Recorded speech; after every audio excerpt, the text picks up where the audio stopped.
and I hear the first officer call out, and then the first officer jumps on the radio and he screams, "Holy shit, it's the goat man!" And I mean, it just like everything went quiet, and I could hear the ringing in my ears, and I could feel my heart race, and so I hit my lights and I went flying up there. I've been told by some older people, elders, that you grab them and you hold them and you don't own them, but you hold them there until daylight. If you can hold them or pull them into the light, it destroys anything they have, any kind of power or anything they were trying to do to you. It'll destroy them.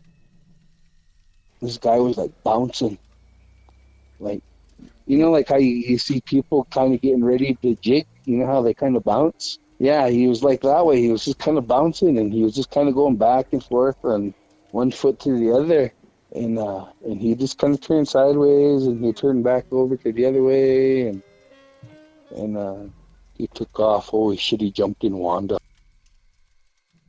This is Lodge Tales. I'm your host, Rod Williamson, and thanks again for joining us on another episode. If you are Native American and you'd like to come on the show to share your strange and paranormal experiences, please consider emailing us at lodgetales@gmail.com.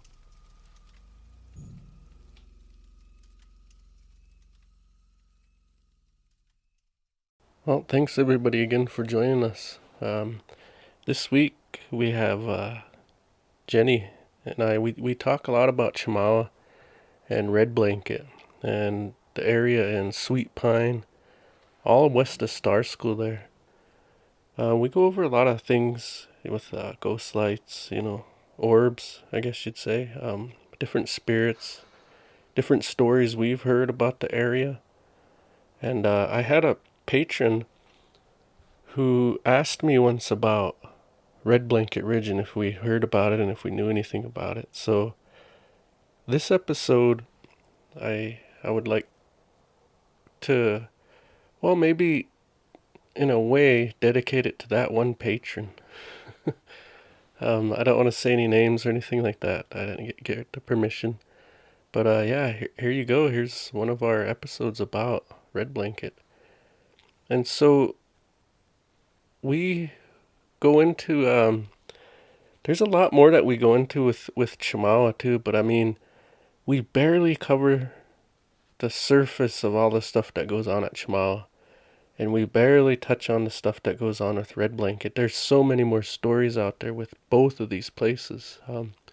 If anyone's out there and you'd like to get in contact with me about these stories that you have about the place, well, go ahead and email us, and let us know. We could set something up and we can get you recorded and get you on the show. But yeah, I'd like to thank everybody too for supporting us. We're on YouTube, anywhere you get your podcasts, we're out there. And it's a small podcast, but we're growing. And, it's a unique place. It's just where us natives can come on and share our stories. Again, a lot of times we're not comfortable sharing some of these stories, especially if it's someone that's non-native or you don't know that person, even if they are native. But I'm hoping to create a place where we can all share freely and we're comfortable doing it. And again, without you patrons and without you listeners that tune in whenever we drop the podcasts, well, we wouldn't really be doing much service to anyone if you guys weren't even listening. So I would just like to thank you all again, for always being there, for always supporting. And we got the Facebook group of Lodge Tales too, and there's quite a few members in there that showed us support for us too. And I'd like to thank all of them, members of the group as well. And if you want to join the group and you want to talk about any of these stories that we got going, or you'd like to be on, or you'd like to ask questions, just whatever it is, that's a place you could do it too. And it's a private group, so that's a little more friendly for the person that wants to share, knowing that it's a private group. And yeah, I hope you all join and, keep listening to us and supporting us. We really appreciate it. Well, let's get into the stories with Jenny. Okay, so the next guest on Lodge Tales is actually my auntie, Jenny Manyhides. Um, I'll just hand it right over to her and let her introduce herself and just walk us into her first story. Well, Jenny, here you go. Hi, good evening. My name is Jenny Manyhides. I come from the Red Blanket from my grandparents, Doofy and Boothtucky, and my mother and my father, Rainy and Sleepy. But I'm happy and grateful to be invited onto this interview by my nephew, Rodney. I told him, listening to these stories, this makes a person like me very eager to tell my own because there's a lot of experiences that I went through from my childhood and into my adulthood and now my grandmahood. And so I want to get started with when I worked at Chemawa Indian School. I started working there in 1994, and I I was a floater at nighttime. So I take everybody's day off, that were night workers and stuff. And at times, when I would be working, I could hear like different types of noises, and sometimes it felt like I was being watched. Different dorms that I worked in, I was feeling that, and I thought, man, maybe I'm just tired. And then when I start getting like students, girls and stuff that were coming and telling me, there were things that they were hearing in their rooms, and they were seeing children's spirits, and they would see dark spirits in those hallway corners, and I told them, I said, just go the other way when you see them. Don't follow those kids. Don't, they're just letting you know that they're here or what. And as I start working longer and longer there, we would have to check on the kids every 20 minutes. So you go around through the dorm that you're working in, and you count all the students who's there. Some of them, if they're on leave or AWOL, and then you call it in. So I was working in the boys' dorm one night, dorm 2, and it's a pretty big dorm. And here's a supervisor named Jamie and his cousin Morella. They were walking around behind the dorms and stuff, and which I didn't know. And he called me on the radio. He said, when was the last time you went and did your count? And I said, I have 10 minutes more. And he said, well, go down there now. He said, to the bottom floor, start at the bottom floor. He said, at the second room, he said, those boys are still awake. He said, they're yelling out the window. Saying, help me, and some other things that he was telling me. I said, okay. So I went down there, took my time, went down there, checked the first room, come out, checked the next room. And that next room was the room that he was saying they were awake. But when I opened the door like that, it's like something, kind of went by me and went through me or something. But at the time, I didn't pay attention to that. And I went and I flashed my flashlight on the two boys, and they looked like they were pretty much sleeping. They weren't pretending or what, because after you work there for a while, you can tell if they're just pretending or what. So I went back through the dorm, did my count, called it in, and I told them, no, they look like they're sleeping. And he said, all right, well, just keep an eye. He said, and I said, all right. I said, well, I'm going to take my break and go to the first dorm and get some coffee over there. He said, all right, go ahead. And so I went over there and I asked him, that other worker there, if the guy that worked there, if he ever heard noise that it was in the intercom, because I was hearing noise once in a while that would come in the intercom, And so it sounded like the dryer was going, but I went down there and checked, and there was nothing going. There was nothing, no noise. So I went back and I started doing my paperwork, and I heard noise in the intercom again like that. So I thought, why did I go around? One of the students was probably awake, so I went around. None of them were awake. And I told him, I keep on hearing that. I said, I can't find it, wherever it's coming from. He started laughing at me. He said, well, he said, you must be new. And well, I've been here for a couple months or so now. And I said, and that those guys are telling me to go down to that second room that those boys were yelling out the window. He said, who? I said, the supervisor, Jamie. I said, no. He said, they're in the back of the dorms and they had me go down there first, But those boys were sleeping there, so I don't know. He started laughing again. He said, well, they must be new here too. And I said, well, why? And he said, well, that's where those boys that, died of smallpox and what they were dying or something. And they were yelling out the window for help. Oh, okay. So I start kind of, thinking, well, geez, and me, myself, I can't be scared, Gee, it's hard for me to be scared, at times. But so that was the first experience I had with working in that dorm. And then we had with the dorm 6, I was getting ready to get off my shift at 11 o'clock. And I went around, did my count, and I started cleaning up the office like that. And I was sitting there writing on that log a few things that took place in the daytime. So I heard somebody coming down the stairs, because the stairs were right next to that office. So I thought one of the girls were coming down the stairs or something. And I kind of sat there and waited for someone to come around a corner, but they didn't come around. And I thought, but that's kind of strange. So I continued to do what I was doing, and then I heard it again. And I really got a strange feeling, when I heard it again, but I just left it alone. I didn't try to go check or anything. I just tried to hurry up and get going now. But there's another time, the one that really was, for me, was really, I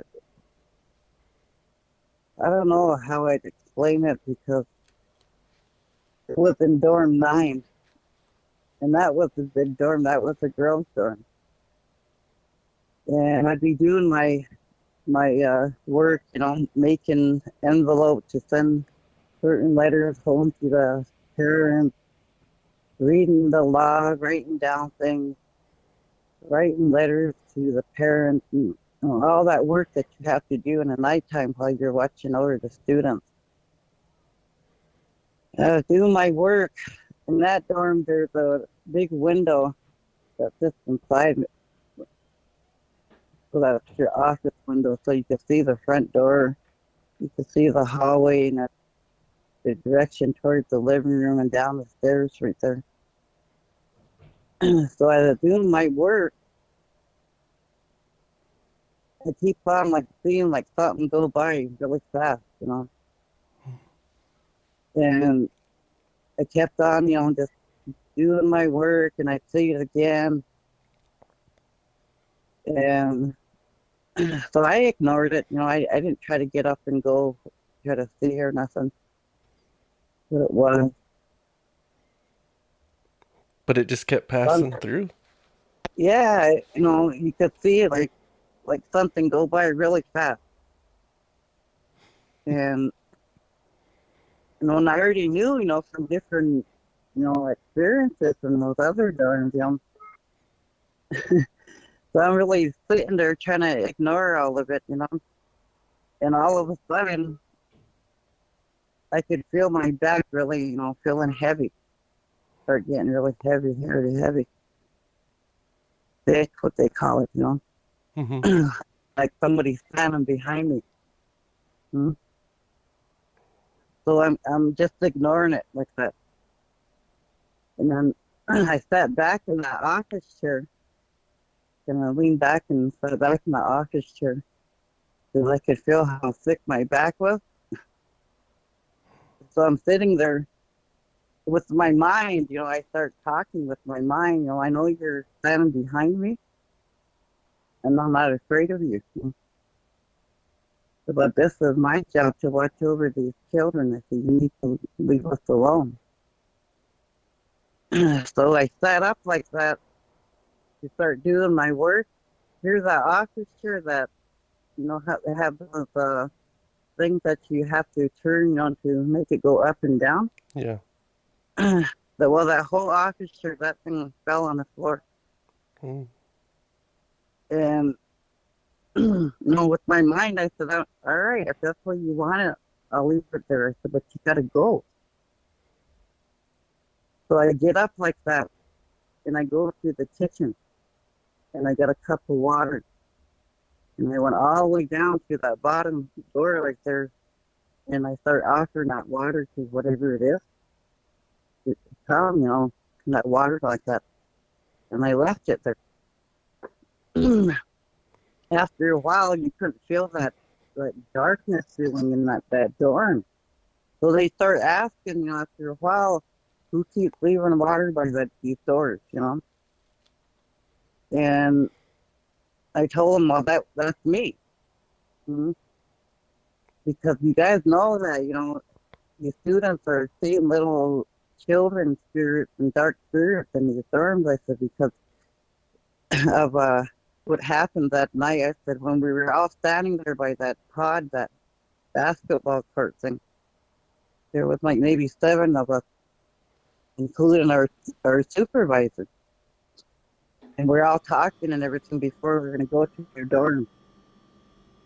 And a lady that was in dorm 8, that the home living assistant woman, she called on the radio and was telling our supervisor, that there's some kids, that she hears bunch of kids walking behind her dorm. So he asked her what direction are they going. And she told him, he said, well, you should catch them right here because, if they come around the corner, we're all standing out here. So he got off the radio with her. So we're all standing there just quiet, waiting for him to come around the corner. And nobody came around the corner, and so he ended up calling her back. He asked her, well, what direction were they going? Are you sure? And she said, yeah. She said, they're still out there. She can hear them. So we're standing there, and still nobody coming around the corner. So he told us to go to our dorms, go ahead, count what. But they're going to go take a walk around the back and see if they can find them. So we all went, did our count, called it in, and everyone was accounted for. We never found those kids that that lady was talking about. So a lot of them that don't work at nighttime don't know what was on at nighttime. But there was a lot of kid spirits in those dorms, and a lot of dark ones too. I would ask this old guy, his name was Benoist, that would do sweats up there by the tower. Mm-hmm. At times I would ask, I tell him about, what's going on in those dorms and what's trying to bother with them and bother me and other workers and stuff at nighttime. And so he would go and he would smudge him and stuff, great. And I told him, I said, I don't know. I said, it keeps on going, happening. He said, well, I could clean them and clean them. He said, but it's those kids are bringing them back, And at times we would have to search for, if any of the kids are messing with those boards, Mm-hmm. We'd have to cut locks at times, depending on how they're dressing, if they're, I don't know how they dress and stuff, But you can kind of tell after you work there, you get, involved with each student and what. you can tell what they end up involved in too, you know. And I Yeah. talk, you know. But there's a lot of other things that happen in each dorm when I worked in them. Uh, We had one time it was in dorm 5, and I went around and I did a head count. Like those two girls that were in the office, they just barely, you know, I told them you have to go back to your room, so I need to call in, do my calling. So they went down to the room, and downstairs was the living room. Then there was two or three rooms to the right, and then the same side, the other side was 3 rooms. So I finished upstairs and everything, and I went down there. I went to those girls' room that just barely left the office, and I just opened that door, you know, and I heard them in there talking, and I closed it, so I knew they were there. And I checked the other one. I went back upstairs to the top floor, come back down, and I did my calling. So I'm sitting there, but maybe 10 minutes later or so, and those girls come running up the stairs, coming, say, Manyhides, Manyhides, Manyhides. And everybody called me Manyhides. I think just with my last name. I go, what's going on? Because they come running in the office. And they go, did you just come downstairs? And I go, yeah, why? And they go, because we were laying there and we were talking and we heard that door open and it closed. And then she said that that bottom girl, she said that she was sitting there, she had her eyes closed like that. And the one on top, she was laying up there, they were talking. And she said she felt like somebody sat on her bed. And she thought it was me. She said, because we always would visit and stuff, and she would thought it was me, and then she was waiting for me to start talking. So then as she opened her eyes and nobody was there, and she got freaked out, you know, and that's why they ran up to her. So I told her, I said, you know, don't be scared. I said, you know, because, you know, there's things that bother, you know. But I had to talk them into going back down to their room because they couldn't stay in the office. Mm-hmm. Mm.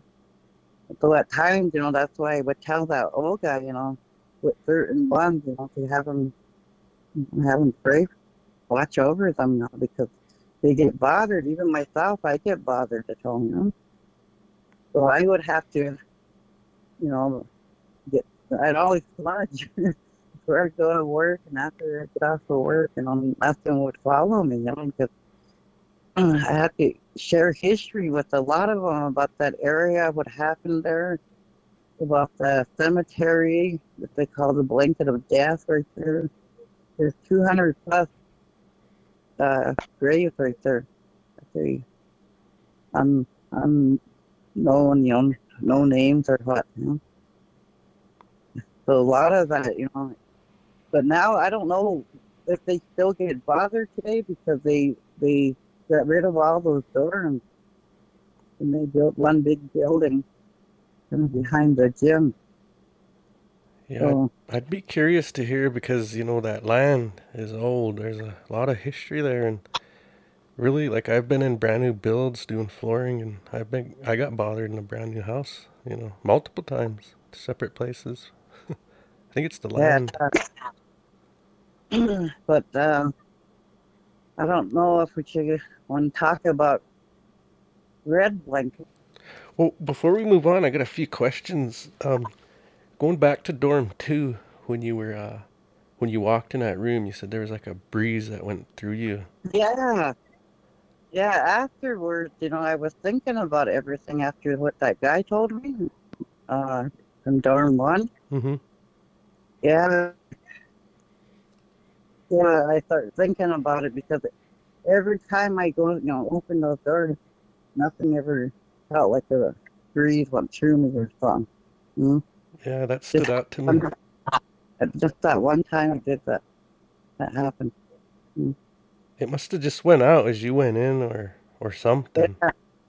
Uh, I was I wanted to tell everybody about those intercoms in Chemawa.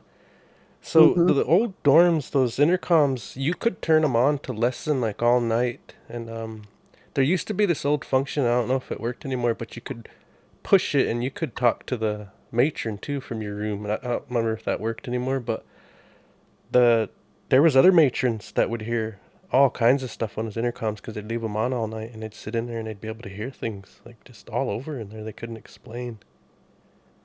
You know, doors opening. It sounded like somebody going and checking rooms for them, stuff like that. And then Yeah. um, the other thing I wanted to bring up was that holy man that you're talking about up there. We used to sweat with him all the time. Yeah. Yeah, and he actually doctored me once. I was hurt and he doctored me. That's kind of a personal story, but this man is the real deal. And he told me one time, he said just exactly what you're saying. He said, you know, when the kids leave here, he says I go through and I clean out all these dorms every year at the end of the year. And in the past few years, he said there's something that one of these kids bring back. And I don't know where it comes from. It might be Alaska or it might be south. He wasn't sure. But dorm 3 is a treatment aftercare dorm. The kids actually get caught drinking, get sent to treatment, and then they're in an aftercare dorm. You got to move there. You got to live in there. They have AA meetings and everything like that. Well, one night Travis was just walking around. He said he used to walk around Friday nights, you know, Saturday nights with the kids. He always had kids that were following him around, and he'd walk. He's always laughing and teasing. He's really a fun guy. As he was going into dorm 3, he was by himself, and he started walking toward it. And geez, he said it was just like a barrier hit him. He couldn't really do anything. He just stopped, and he looked at that dorm really funny, like, huh. And so he lit up his smudge. He carried smudge with him all the time. He lit some up. As soon as he lit that braid of sweetgrass, he said it was just like a portal opened for him. He could walk right in that dorm. He said he went in there and he just started smudging it. He didn't even ask any questions or permission. He just started cleaning it out. Now, one more thing I want to touch on before we move. I mean, I got a ton of stories about this place of my own, but that old school that you're talking about, way over there by the tracks, and those graves, I mean, that you're talking about right there, there's an old school next to it. I don't think it's still there. I don't know. We used to go over there and mess around in it just to explore. We went through the bottom floor, like the basement so far. You have to go through that to get up to this middle floor. Well, I guess it'd be the main floor. Upstairs, there's some stuff too, but I don't remember too much about it. I remember going into that middle floor. There's like a main door that's barriered. You can't get in. You have to go through that basement broke up part. And then I remember walking in there and it would be to the northwest corner of that building. There were desks and everything just piled in front of these double doors.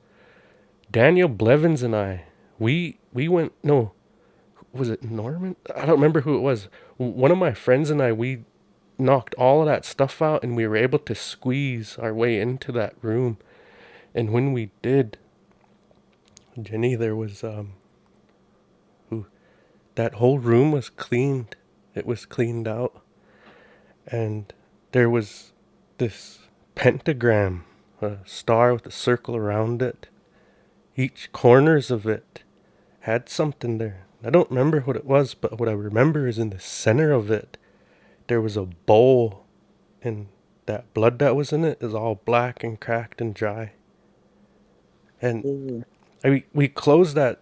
I looked and I closed that darn place, and I told the Browning boys, because we were always exploring. I told the Browning boys, hey, don't go in there. There's something bad in there. We seen it, and we closed that door, and we never did go back into that room. I never had the nerve to even bring anybody over to show him. I just wanted to forget about it. But yeah. So Red Yeah, Blanket Ridge. red blanket. Red blanket. I don't know if people really understand or really truly know the history of that area. But us being raised in that area as children is when those old ones were still, hauling water, hunting up their lands or their things like that. They had no running water. They were still just kind of living, the old days, the old ways still. So we were raised out there, being raised and stuff out there. It's like nature, animals, everything would never bother with us. Like it was our playground. Mm-hmm. Also, we were apart during those times when our grandparents were the bundle teachers and what, and going to having the ceremonies right there and going down to White House, the ceremonies there as children. And we kind of, where you kind of feel protected, you're not afraid and things won't bother you, but you'll understand, what spirits are and what ones are good and bad. Kind of start to learn that. At the time when they would have the ceremonies, I remember as a child, with my grandparents, we'd go to White House. And my grandma would tell me to grab my pillow and blanket. I knew we were going to be there all night. Child. But those old ones, when they would do the ceremonies, I tell people that they would explain this world how an animal works. So I remember a lot of different animals would come here. And so what happens out there, that area really is, people say it's spooky out there. A lot of people get spooked out there. And it's like, I kind of laugh about it, in a way. It's like, dude, they don't even understand what this area really is. But for me, it's like, gee, I'm just happy to be there. And I go home, go out there, because I can remember my childhood there. Mm-hmm. And a lot of people would, share stories with me, like different things that would happen to them out there. Well, there was a time when they had those two flaggers. They were fixing that road out there from Star School, just right outside of Star School, all the way up almost to the bridge. And they had flaggers right there. Well, that one stopped us right there by Star School, and he said, "How far are you going up?" I said, "To Manyhides." He said, "Where is to Manyhides?" Huh? He goes, "Oh," he said, "all right," like that. And I go, "How far up are they fixing this road now?" He said, "All the way to the bridge." He said, "Oh, okay." I said, "Well, all right, well, we'll wait." I rolled the window back up. And then he comes and knocks on it after a little bit, and he said, "All right, you can get going here in a few more minutes." He said, "Are you going up to Manyhides?" And I said, "Yeah." He goes, "Are you Manyhides?" I said, "Yeah, I'm Manyhides." He said, "Man," I'm happy I'm not up there, where the other guy's at." And I go, "Well, where's he at?" He said, "It's right there." He said, "Just around that corner." We're talking about Manyhides. Oh, okay. I said, "Well, why is that?" And he said, "Because," he said, they keep on seeing that old house over there, that red house. It has lights. The lights are on, and like you see people walking around over there at times. And I kind of said, "What else? Is that all they see up there?" And he said, "No, they once in a while they'll see like orbs, just bouncing or something. Different areas they'll see shit, Oh man." And I said, "Well, I don't know." I said, "I don't know why they're afraid." I said, "Actually," I said, "that old house don't even have wiring. So how could they see light, Yeah. Yeah, it doesn't. It doesn't. I went by there with my wife, and one night we seen the lights on in there. Another time we Yeah. went by it. To me, that orb looked like imagine like a TV that's on the fuzzy screen, but just a Uh, circle. And it was in that house. I couldn't see it anywhere else outside of it, but I could see in that house. That's what moved in there. uh, yeah, I don't have no wiring because my aunt Madeline and Jim Buffalo, when they were staying, and as children, it's just one big, that house, and it's just 2 rooms, Mm. and it had a wood stove in there. That's all. Huh. No electricity, nothing. That's why they had to use those kerosene lamps. Oh. Mm. So it didn't have no water, running water, nothing. And then that house now, when my grandpa and grandma got that house built, and that one has running water, but you can't drink it because there's too much mineral. Mm. But then you look at that old cabin that's still down there on Mm-hmm. the other side where the red house is. That's my grandma's Sagaki. That's her old cabin. Mm. Sagaki was my grandpa's mother. Oh, is that who So, that? huh? That's who owned that house out there, huh? I wondered that. Yeah, that's their old cabin. And then Manyhides is, my grandpa, great grandpa, that's her husband. So the whole history of that area, his altar's still up there on Red Blanket, the ridge up to here. That's where he would go and sweat, or not, do his fasting and everything up there. So that whole area, what it really is, it's a history, that whole area. And what it is where people, when they would come out of the mountains, that was one of their original camp places. Right there. Oh, right below Red Blanket? Right there, right through. Yeah, right through there. So if you ever looked on the global map, Mm-hmm. when you zoom into it, it says Manyhides Hunting Ground, Manyhides Hunting Trail. Oh.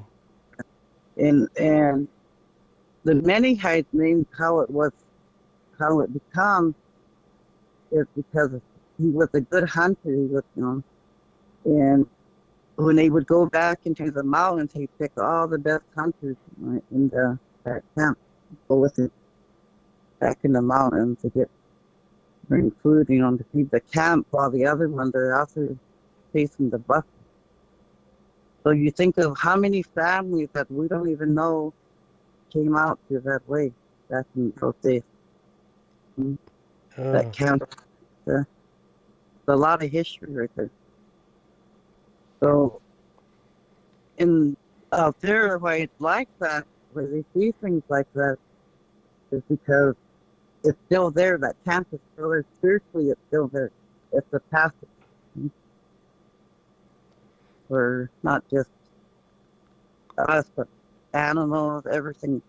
That lady that lives out there, I don't know if I can say her name or not, but anyhow, she shared with me about that guy that made that KOA camp out there, and she was talking to me about it, and she said ever since that they come in and they tore down a whole bunch of trees and stuff there, to make that camp. Mm-hmm. She said now she goes, we're hearing my woman crying over it, really crying, really hard crying. And I go, well, you know the difference between all that mountain lion and all that. But yeah, it's not that, it's a woman crying. So she told her son to go out there and walk around in those trees out there by the water, everything, to see, maybe a woman got hurt or something, going on. He said, and he went and looked and he couldn't find nobody. He said, oh, we keep hearing her crying. I said, well, what did they do? She said, well, they knocked down a whole bunch of trees and whatever. And yeah, they just threw something there, because that's a sacred area, all of it. And it hurts, a lot of people to see, how it looks when you go into sleep time, because that's where it came out, how it looks. Yeah. So a lot of history, a lot of people tell me stories about how they get bothered out there, how one guy said he was sitting there really, him and his friend were really drinking away and kind of parked down there in that area, and then happened to look in his mirror like that, and he seemed like one of our people, really dressed like in the old what days, Mm-hmm. kind of peeking around like that, watching or listening to him, but he's seen him in that mirror like that. He said he got scared and he started up his car and took off. And I told in that area, I said, there's a lot of people that say they experienced things out there. So, but for me, I don't know, maybe they're trying to tell us something at times, Yeah. That's what it feels like, and they're trying to show themselves to us or what. Well, what I know about Red Blanket is this, and I've just heard stuff. Okay, I've only ever camped up there once. At the base of it, they had a BCC encampment when I was a little kid. I remember they brought a bunch of obsidian and they taught us how to make axes and knives, and we cut up buffalo like the old way. Those old people were showing that night. They would tell stories in these lodges, and me and my friend Don Bird were out there. We had a lot of fun out there. I think Mark Gardepy was out there. God rest his soul. But yeah, and anyways, that's the first time I ever heard any stories about that ridge. We were in that lodge and they're all talking and they're saying, yeah, that right up there, there's a man named Red Blanket that was buried up there. And if you go up there and you try to, fast or sleep up there in a certain spot, he'll test you. And he'll test you hard. He'll throw fireballs at you. He'll roll rocks at you. He'll roll you off of there. Those people going up there to fast, he'll test you. And those are the stories I heard about that when I was a kid. And later on, my friend told me more story. He told me he added the fireball thing and how they throw rocks at you. Or he'd even make wind come at you, really hard wind. And I guess it's just a certain spot you try to fast, and that's where he'll test you at. But aside from that, when you go west of Red Blanket back into Sweet Pine, cross that bridge and up, back in there somewhere, Wilbert Fish told me that his grandpa showed him exactly where that portal was. It's caved in. The entrance to the cave that Noppy hid the buffalo in is back there. And so it does have an old history. And then where Manyhides cemetery is over that ridge, all those beaver dams on that other side, nothing but nowhere people, what am I saying? Sasquatch, Bigfoot. We call them nowhere people, hairy man, don't know where they come from, all those different names from, but they're over that. In that area, there's a story I heard about a non-native was married into the tribe, and they took him out, all the in-laws took him out to fish those beaver dams. They were warned, there's something in there, so you guys be careful when you go back there. And he warned that guy. He was a Mexican guy, and he warned him. He says, "All right, when if you start feeling anything weird or just whatever, make your way back to that truck, but stick to those clearings. Don't go in a brush. Run through the clearings, follow the clearings all the way back up here." And sure enough, there was one of those big hairy men back there. Him and his brother walked right by it. He stopped and he waited. His brother wasn't there yet. He thought he had passed a tree. No, it was that big man standing there looking at him.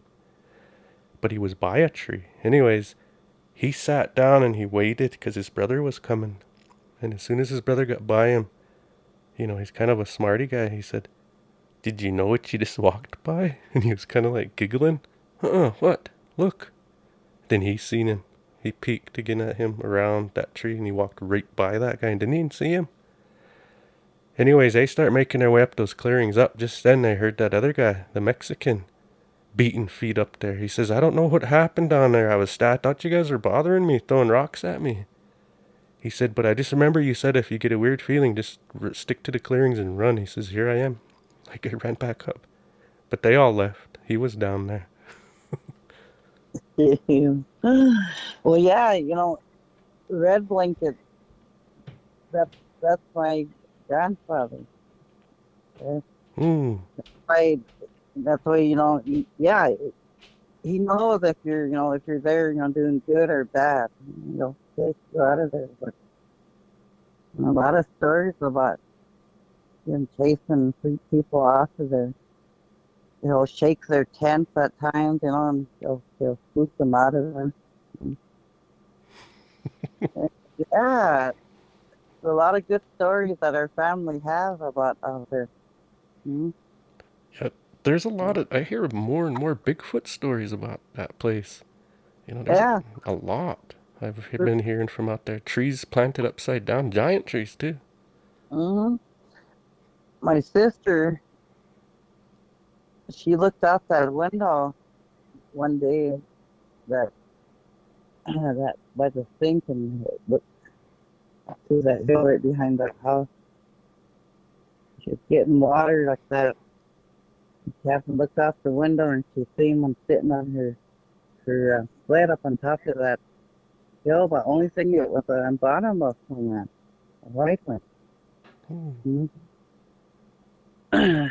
So out there, like that lady was telling me, she said out there, there's all types of things out there that people have experiences and stuff. Like even the Bigfoot, the little people, UFOs, everything. Mhm. Yeah. One more Wow. story I heard about that place was a guy went to um Sweet Pine on that road, that dirt road back to that campground, and he parked right there by the highway and where it starts back there, and he ran. He was in track, and so he ran, and it was about a 12-mile run, 6 miles back, 6 miles, and he'd do it quite often. One day he was coming back, and it was kind of getting evening. He was on his 6 miles back, and he seen this, well, black feet, straight up war bonnet, white buckskin, all of it. He was standing there on that road, I guess, if I remember the story right. And he come up to him, and he just stood there looking at him. And that man was looking at him, and he said, that man told this guy, he said,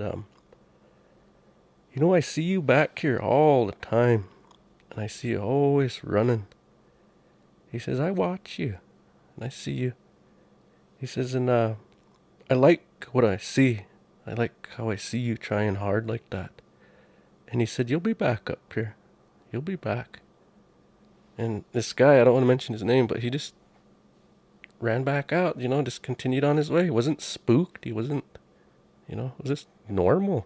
Sometimes you get around them, it's just like normal. You don't feel no way other times, It's so strange.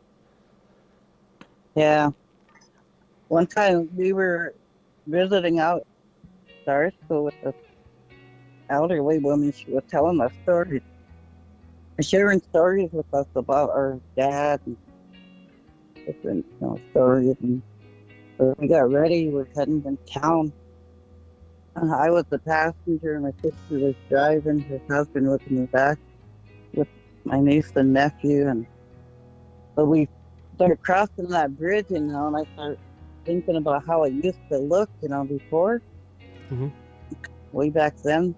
I had that road and everything.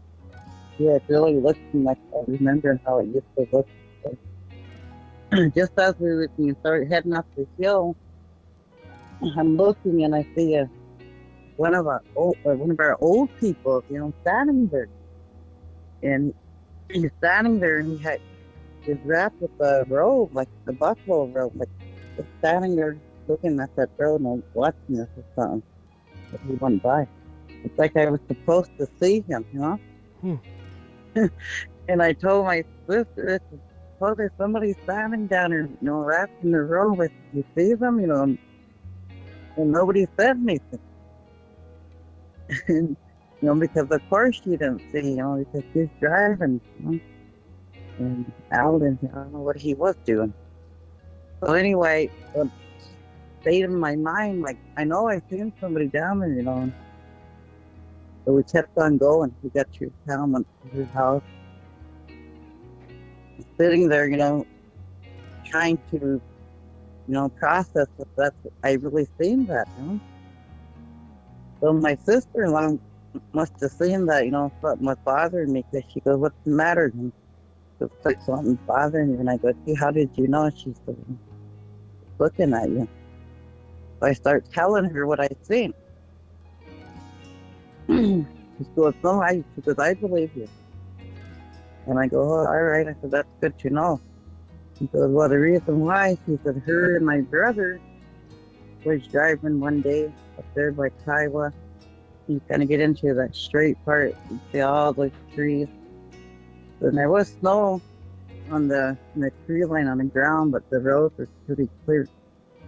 And they were just riding the Sunday ride like that, and she was looking out the window like I was, in the tongue of those trees like that, and then she seen a family walking.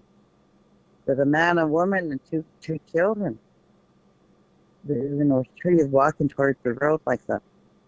So she yelled at my brother, stop, like that. And he looked at her for what, what the hell's going on? She said, turn around. She said, there's some people walking back there. You can't let them walk. They have 2 kids with them. So they turn around, they go back, don't see nobody, turn back around, went really slow like that. She was looking in that tree line where she's seen them. There, in that snow, there was no footprint, nothing. Mm-hmm. And she said what she seen was like a husband and a wife and 2 children, but they were wrapped in old blankets walking. So she said, huh? And I go, why are they showing themselves? She's, a pipe keeper herself. And she said, well, the more she shakes, she said, they're waking them up. Mm-hmm. And I always stayed in my mind, well, it makes a lot of sense, Yeah. Mm-hmm. So even that dirt road, what kept me in reality of a young girl, young child, is like, I would always look at the stars. And I'd always watch the Big Dipper. I'd watch the Big Dipper, turn all the time. Yeah. Mm-hmm. That kind of kept me in reality. I feel at times, to know that we sit in the universe. So, we went out to Durham Road. We had 2 cars, me, myself, a friend from Canada, my brother, my other kids, they were in the other car. So let's go stargazing. So we went out. As soon as you get off the road and start going up that first little hill, on the side there was an old house, barn looking thing. That's where we parked at. So we get off the car, some of us, and we're standing there really talking like that. Waiting for it to get dark, And here we were standing there, and here all of a sudden we just heard like a bunch of horses come rushing at us like that. Mm-hmm. And like you could feel like we got surrounded. Okay, but here you hear, would be back then, that war cry or something, Mm-hmm. Weird. And all I heard was, who are you guys, like that, And everybody felt it, when that happened, and our friend got scared like that. He goes, come on, let's go, like that. So we get in the cars and we start heading back to town. We almost get to the casino, the smoke shop place. We had to pull over right there. I pulled over right there, and we were sitting there, we were talking, And he was asking me, he said, what did you hear, So I told him what I heard and what I felt, He said, well, what do you think? He said, should we go back or what? I said, yeah. You're not supposed to be afraid. So we went back, we drove all the way up. He said, let's go see if, anybody's outside or what. These houses, had made that noise like that. We kept driving, watching. There was nobody outside. There wasn't a bunch of people. There wasn't no horses. So we went back down there, and then he prayed, prayed right there, But I told him, I said, that's the thing. I said, a lot of these people have experiences right here. For me, it's like those old ones are. They let us know that they're still here, helping us, watching over us at times. That's what it feels like. Our area, people can tell all types of stories about that area, but there's also really inspiring stories too that you can get from that area too. Okay, so we had to break this interview with Jenny up into 2 parts. The second part's going to be on Patreon for members only. And you can join on anywhere. I have a link in the show notes that will direct you right to the Patreon site. And, you donate once, and, don't matter what it is, whatever, $5. You can listen to one of the episodes there. I mean, for that month. Donate once for 1 month. You can catch up on all the episodes. It doesn't matter, how you want to go about it. It could be a one-time donation. It could be a monthly thing that you subscribe to, whatever it is. But again, thank you for being willing to join and listen to us and show your support. We really appreciate it. Next week, we're going to have, in the next couple weeks, I drop episodes every 2 weeks. We're going to have Taryn Williamson, and man, her stories are just crazy. They're so good. They left me dumbfounded, to say the least, after I got done recording just the first part. She's going to have a 2-part series too. And this episode that we just recorded with Jenny is actually the first one that we cover a lot of Chemawa. I would like to do more with Chemawa. And so if there's any other people out there that have stories about Chemawa, it don't have to be, if you have one story, I'd be happy to record it and share it. We could gather a whole bunch up and we can just run one episode of just people telling one story a piece. How many ever stories you have, we can just gather those up. It don't have to be an hour long, these big long interviews. So however you want to go about it, I'd appreciate it if you guys have any stories about Chemawa, just to come on and let us hear them. That place is really old. There's a lot of history there. There's so many different matrons that have worked there, so many students that have gone there, graduated, and this goes back to the old days of the the Indian boarding schools where they would gather all the kids up from their parents and all that. It's old. There's a lot that goes on there, and yeah, I'd really appreciate it if more people would get on and contact us with their stories about Chemawa. And this podcast, it keeps going. There's more people that want to join. There's more people that want to do interviews. I'm going to be doing more. I want to do a big interview with a bunch of people where we're all telling ghost stories eventually. When I can travel, I'll go ahead and get all those together too. So there's a lot in store for us down the road, and I'm just happy that everybody wants to be on here and all contribute to this. Our grandkids, kids, distant relatives, or the people that live off the res. I know it really feels good to hear these stories about places they understand and they know of. And to all y'all, I'm thankful that you tune in and you listen to us. We try to cover as much stuff as we can about different places on the res and different stories. There's a lot of spooky things that happen on that reservation. There's a lot of inspirational things that happen on that reservation. There's all kinds of stories. We even have stories, people that have gone off to combat in the world wars that have been blessed in certain ways. We haven't covered a lot of those. or any. I mean, I'm just saying that the world of these stories on our res, that whole world of them, is vast. There's many things that we can talk about there, and I'm happy that everybody's, here with us. I can't say that enough. Um, I would like to start covering more things about different natives out there. Like, so, say you had a grandfather that knew different sorts of medicine. We don't need to know what those particulars are. Of course, you're not going to share the songs, how they go about doing it, all the rites. That's not what I'm getting at. But there's so many stories of you hear of all these people that from the past, even to this present day, that have they've witnessed healings, different sorts of doctoring, just things that go on in different ceremonies. Those stories are really good.